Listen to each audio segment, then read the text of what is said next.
Hey everyone, welcome back.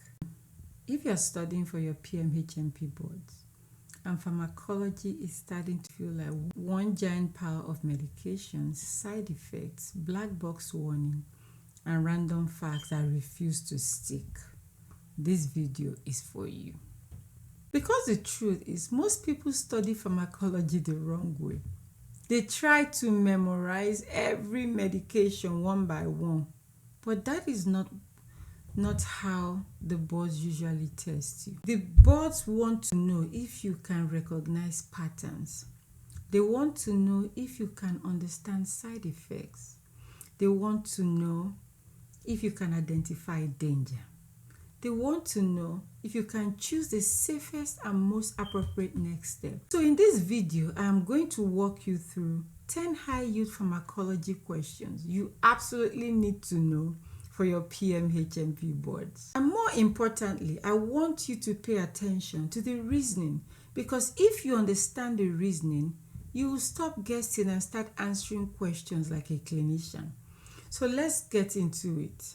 The first concept you absolutely need to know is this: side effects drive a lot of board questions. For example, imagine you have a patient with major depressive disorder who is taking sertraline.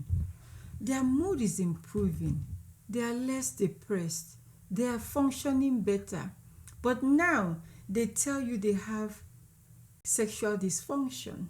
This is one of the most classic board style scenarios. Now the question becomes, what is the best next step? And the answer here is often going to switch to bupropion. Why? Why would you switch to bupropion? Because SSRIs commonly cause sexual dysfunction. They are notorious for sexual dysfunction. And bupropion is one of the antidepressants that tends to have a much lower risk of that side effect. So this is a really important board pearl. When a medication is working but the side effect is intolerable, the exam often wants you to think about switching to a medication with a different mechanism that better fits that patient. So instead of just memorizing that SSRIs can cause sexual dysfunction, I want you to think one step further. Ask yourself, what would I do to switch? That is how the boards think. Now let's move to another medication that you simply cannot afford to miss, and this is clozapine. If you see a question asking which antipsychotic has the highest risk of granulocytosis, your answer is clozapine every single time. This is one of those foundational facts that must be automatic for you. Not only do you need to know the risk, but you also need to know what comes with it. So clozapine requires absolute neutrophil count monitoring, ANC. And you need to remember that because the boards love medications that come with special monitoring requirements, so clozapine requires ANC monitoring. And you need to remember that because the boards love medications that come with special monitoring requirements. So when you think clozapine, I want you to think granulocytosis, ANC, and treatment-resistant schizophrenia. That cluster needs to stay together in your mind. Next, let's talk about lithium, because lithium is one of the most testable medications in all pharmacology. Picture this. A patient on lithium comes with tremor, diarrhea, and confusion. What should you do? The answer is to hold the lithium and check the lithium level. This is a toxicity question. And one of the biggest mistakes people make on exam is that they overthink these questions. If the patient looks toxic, the answer is not to continue the medication and see what happens. It is not to just lower the dose and hope for the best. You stop the medication first. That is the pattern I want you to remember. If toxicity is suspected, safety comes first. And with lithium, you also want to keep remembering the big monitoring themes: kidneys, thyroid, hydration status, sodium balance, and drug interaction. Lithium questions are very often less about mood stabilization and more about safety. Now, while we are talking about medications with important contraindications, let's talk about bupropion. If the board asks you which antidepressant is contraindication in a patient with a seizure disorder, the answer is bupropion. You should also think twice about bupropion in patients with eating disorders, especially bulimia nervosa, because of the increased risk for seizures. This is another favorite exam trick. The board may give you a patient with depression and then quietly slip in a history of seizure or bulimia. If you're not paying attention, bupropion may look attractive because it has fewer sexual side effects and can help with low energy. But the hidden issue is safety. So again, this is not just medication question. It is really a contraindication question. Now let's shift into child psychiatry for a moment. Imagine a child with ADHD who also has tics.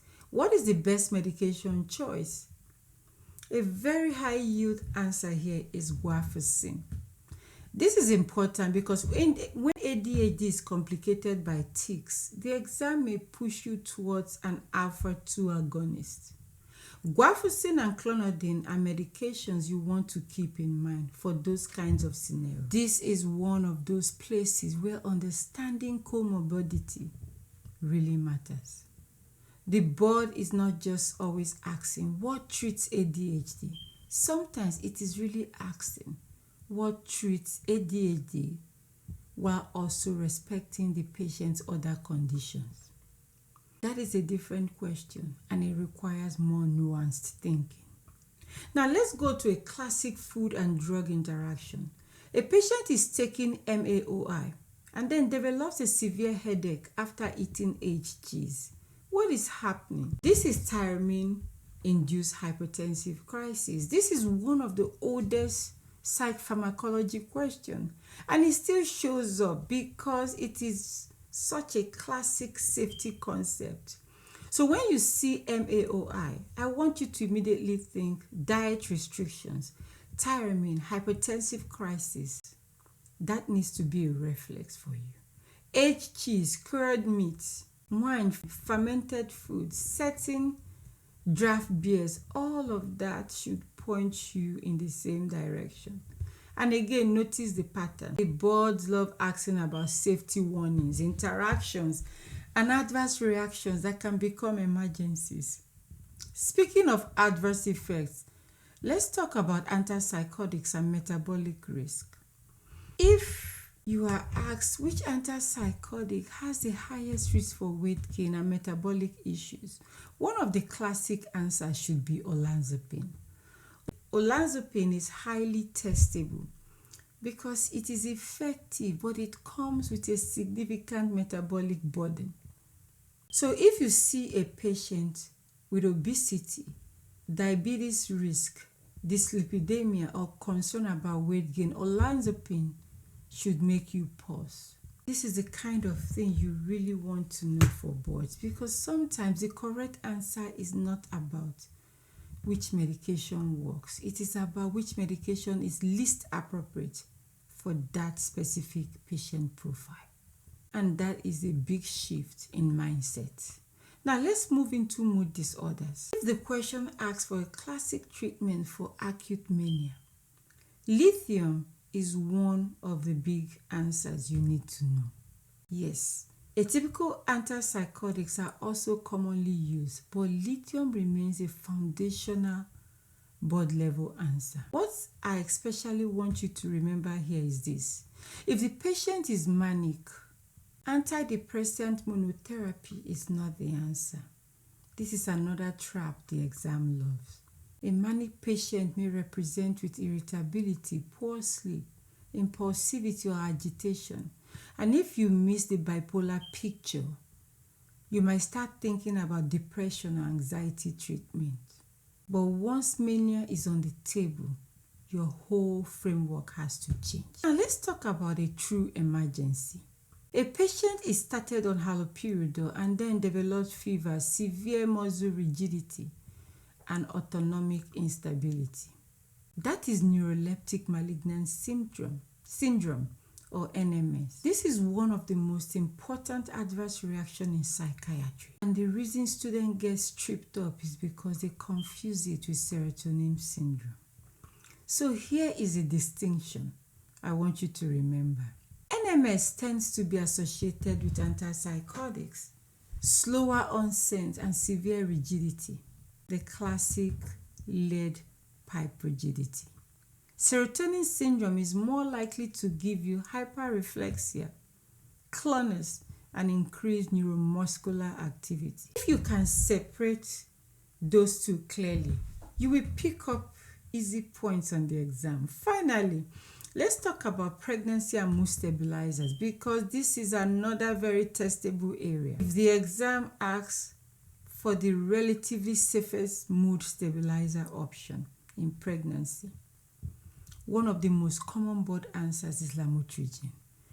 Now, this is not the same as saying it is risk-free. That's important for you to know.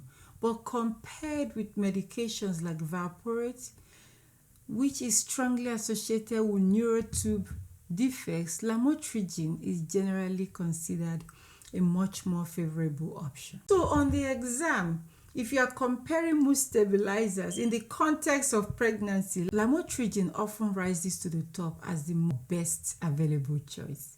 And that is really how I want you to think about these questions overall. Not just what does the drug do, but what is the key side effect?